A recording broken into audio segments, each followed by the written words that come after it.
Hi friends, welcome to my channel. Let's discuss the topic usage of to. നിങ്ങൾക്ക് എക്സാമിനേഷന് ഒരു മസ്റ്റായിട്ടുള്ളൊരു ക്വസ്റ്റ്യനാണ് use to എന്ന് ചോദിച്ചിട്ട്.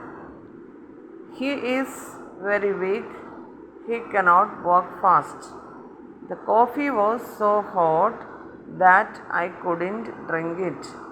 The old man is so tired that he cannot jump. The problem was very difficult. The students couldn't solve it. Okay. ഈ ഒരു 4 questions മാത്രം ഞാൻ ഈ ക്ലാസ്സിൽ ഡിസ്കസ് ചെയ്യാമെന്ന് വിചാരിക്കുന്നു. First one is he is very weak, he cannot walk fast. അപ്പോൾ നമ്മൾ നോക്കുക, നമുക്കറിയാം 2 സെൻറ്റൻസസിനെ കണക്ട് ചെയ്യാൻ യൂസ് ചെയ്യുക ഏതാ ടു എന്ന്. ഫസ്റ്റ് സെൻറ്റൻസിൽ വെരി, സോ ഇങ്ങനെയുള്ള വേർഡ്സ് ഉണ്ടെങ്കിൽ അതിന് പകരമായിട്ട് നമ്മൾ എന്ത് ആഡ് ചെയ്യണം? ലോങ് ടു ആഡ് ചെയ്യണം. So he is too weak. രണ്ടാമത്തെ സെൻറ്റൻസിലെ സബ്ജക്റ്റും നെഗറ്റീവ് ഓക്സിലറീസും എന്ത് ചെയ്യുക? അവോയ്ഡ് ചെയ്യുക. So he is too weak to walk fast. Next question is, the coffee was so hot that I couldn't drink it. Subject the coffee, second sentence subject I. Different subjects ആണ്. Another model. The coffee was so avoid ചെയ്തിട്ട് അവിടെ എന്ത് എഴുതുക?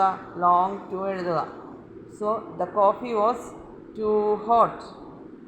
That വേണ്ട, കാരണം so thatൻ്റെ usage. to വരുമ്പോൾ എന്ത് തന്നെ ആഡ് ചെയ്യണം? to തന്നെ ആഡ് ചെയ്യണം.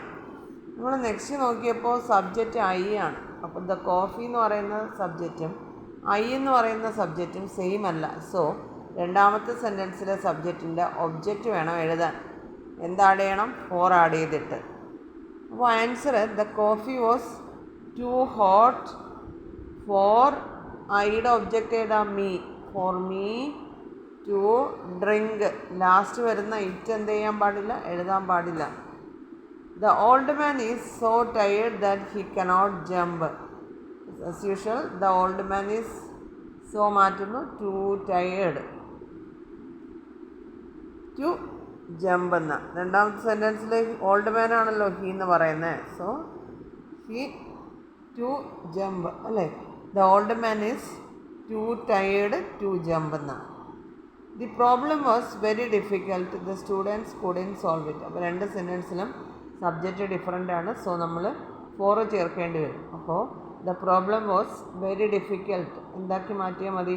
The problem was too difficult.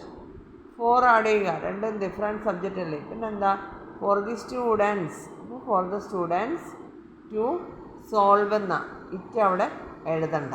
Okay, thank you for watching my video. I think it's very useful for your coming exam on July 10th. Okay. Thank you very much.